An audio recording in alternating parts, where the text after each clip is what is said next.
Namo Adita Pha. Thanks so much for joining me for a daily practice check-in.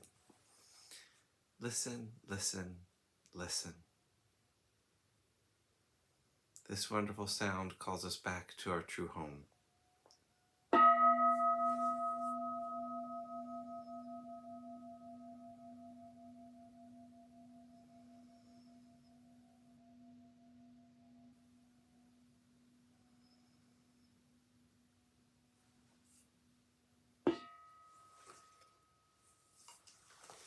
The fourth mindfulness training.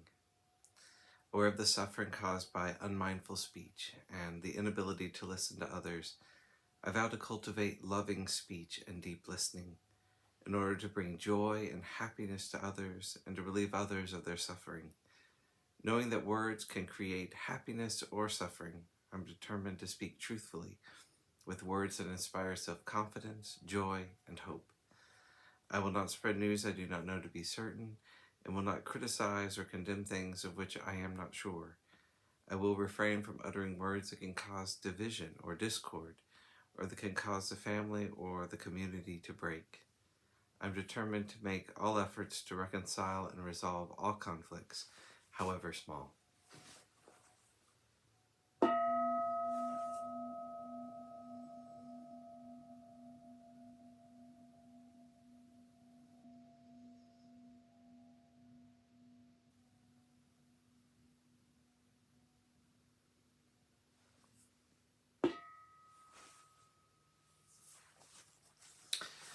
For our Dharma lesson, we've been reading More Than Mindfulness, Widening the Field of Practice by the Monastics of the Thai Forest Sangha. And we're continuing today in a talk by Ajahn Ahimsako called Returning the Light. For about 4 months last autumn, I found myself overstretched in terms of duties and projects. And for a couple of weeks in the monastery, there weren't any morning or evening pujas. Most people said, "Oh, good, no morning puja, no evening puja. Everyone can practice on their own." That's understandable, and it can be an incredibly useful time. But because I had such a long to-do list, my mind said, "Oh, more time to finish my to-do list." That was a mistake. It was not wise. For the first week, I would do a morning meditation in my dwelling, but I could see this inner stress being created. Me creating deadlines around my to-do list. Nobody was telling me when to finish things. It was me creating a deadline, me creating a situation where I felt that I had to finish things. Then I stopped meditating in the morning.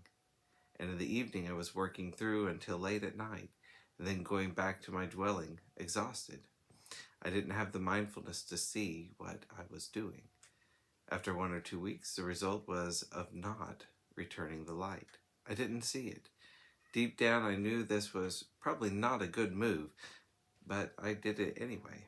It was a mistake, and there was a result of the mind going out into publishing the newsletter and working on a website and doing all these things. They were all worthy things, helping to make the Dharma available, but I wasn't using the Dharma tools that I have developed. I wasn't remembering. I don't regret it because fortunately, I eventually saw it. And I think it's something I'm still trying to learn from. If I reflect on it wisely, I can learn from that experience. So, when I'm working on a newsletter, where is the suffering? The suffering is what I create. And this is the mind going out, the mind sent out. My mind was inhabiting the idea that I had to finish this on time. I had a good reason because I wanted to finish it on time for the winter retreat, so I wouldn't be working during those quiet months. But still, the suffering was self-created. Other people weren't creating the suffering. Suffering is something that we do. We're creating it, which is both good news and bad news. It's good news because if we're creating it, we can stop creating it. The bad news is we can't blame somebody else, which is actually not bad news, because it's not nice to blame other people. I'm using these experiences, using these Dhamma teachings that were offered by the Buddha and his disciples and passed down to us for over 2,500 years. We can use them as our tools for reflection. For instance, taking one of the phrases I've offered tonight and reflecting on it. to use these tools so that we can develop a peaceful heart.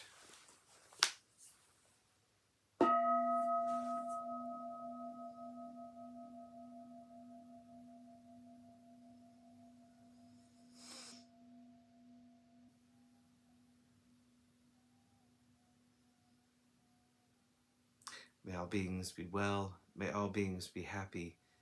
May all beings be peaceful. Namo Adida Phat.